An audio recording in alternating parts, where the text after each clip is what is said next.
শয়তানের কিন্তু আরশ আছে। শয়তানেরও কিন্তু একটা আরশ আছে। কোথায় এটা জানেন? অনেকে বলে যে ভাই বারমুদা ট্রায়াঙ্গেলে আছে নাকি। তো এখন এই ব্যক্তি বলছে আমি আরশ দেখি। নবী সাল্লাল্লাহু আলাইহি ওয়াসাল্লাম বলে আরশ কোথায়? সে বলছে আরশ পানির উপরে। কোথায়? পানির উপরে। তখন নবী সাল্লাল্লাহু আলাইহি ওয়াসাল্লাম বলছেন তুমি তো তাহলে শয়তানের আরশ দেখছো। কার আরশ দেখছে? শয়তানের কিন্তু আরশ আছে।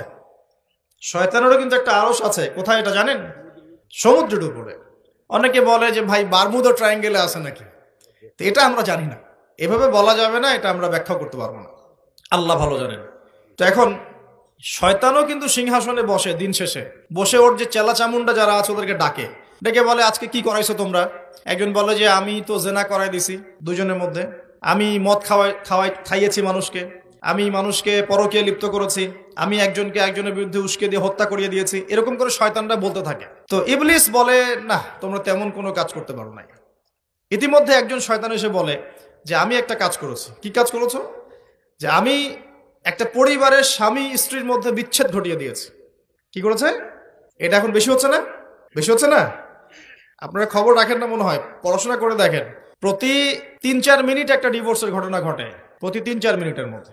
তো এবার শয়তান তাকে ডাকে, এদিকে আসো, তুমি একটা কাজের কাজ করেছো। তখন নিজের গলার যে মালা বা যেটা আমরা গোল্ড মেডেল বলি, অ্যাওয়ার্ড যেটা বলি, এটা তার গলায় সে পরিয়ে দেয়, দিয়ে বলে তুমি একটা কাজের কাজ করেছো।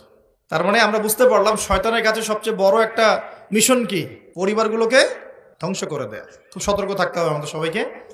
আল্লাহ পাক আমাদের সবাইকে ধৈর্য দান করুন। কারণ পরিবার টিকে থাকে ধৈর্যের উপরে।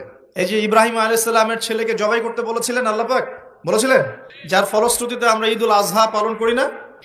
আচ্ছা দেখেন, ইব্রাহিম আলাইহিস সালামকে আল্লাহ পাক বলছেন 3 দিন স্বপ্ন দেখিয়ে তোমার ছেলেকে জবাই করতে হবে, পরীক্ষা তোমার জন্য একটা। এখন তিনি গিয়ে তার সন্তানকে বলছেন ইন্নী আরা ফিল মানামি আন্নী আসবাহুক, হে আমার সন্তান, আমি স্বপ্নে দেখেছি আমি তোমাকে জবাই করছি, ফানজুর মাযা তারা, তোমার রায় কি আমাকে বলো। সন্তান বলছে ইসমাঈল আলাইহিস সালাম, ইয়া আবাতি ফাআল মা তু'মার, হে আমার বাবা, আল্লাহ আপনাকে যা আদেশ করেছেন তাই করুন। সাতাজিদুনি ইনশাআল্লাহু মিনাস সাবিরিন, ইনশাআল্লাহ আপনি আমাকে ধৈর্যশীল পাবেন। এই ছেলের বয়স কিন্তু আমাদের এই ইয়াং জেনারেশনের চেয়ে অনেক কম। যে জেনারেশন রাত 3টায় অ্যালার্ম দিয়ে যে আর্জেন্টিনা খেলা দেখতে ওঠে, এই জেনারেশনের চাইতে ইসমাইলের বয়স কিন্তু অনেক কম। তার বয়স তখন হয়তো 10 বা 12 বা 14। কি শিক্ষা দিলেন তার পিতা তার মা তাকে, যে আল্লাহর আদেশের সামনে জীবন দিতেও তার কোনো পরোয়া নাই। বলছে আব্বা আপনি যা স্বপ্ন দেখেছেন, আল্লাহ আপনাকে যা আদেশ করেছেন আপনি করেন। তাহলে কোন শিক্ষার ঘাটতি আমাদের মধ্যে আছে ভাবতে হবে না এগুলো। ইব্রাহিম আলাইহিস সালাম কিন্তু তার সন্তানকে মানুষ করেন নাই, মনে রাখবেন। তিনি মাঝে মাঝে আসতেন, যাওয়া আসা করতেন, কারণ তার আরেকটা পরিবার ছিল সিরিয়ায়। সারা আলাইহিস সালাম, তার আরেকটা পরিবার ছিল, 2 স্ত্রী। তো তাকে মানুষ করেছেন কিন্তু তার মা হাজরা আলাইহিস সালাম। কোন মা? যেই মাকে ইব্রাহিম রেখে আসছেন কাবা ঘরে, মনে আছে? খাবারও ছিল না, পানিও ছিল না।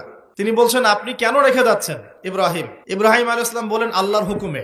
এখন এই মা বলছেন যে যদি আপনি আল্লাহর হুকুমে আমাদেরকে রেখে যান, ইনশাআল্লাহ আল্লাহ পাক আমাদেরকে ফেলে দিবেন না।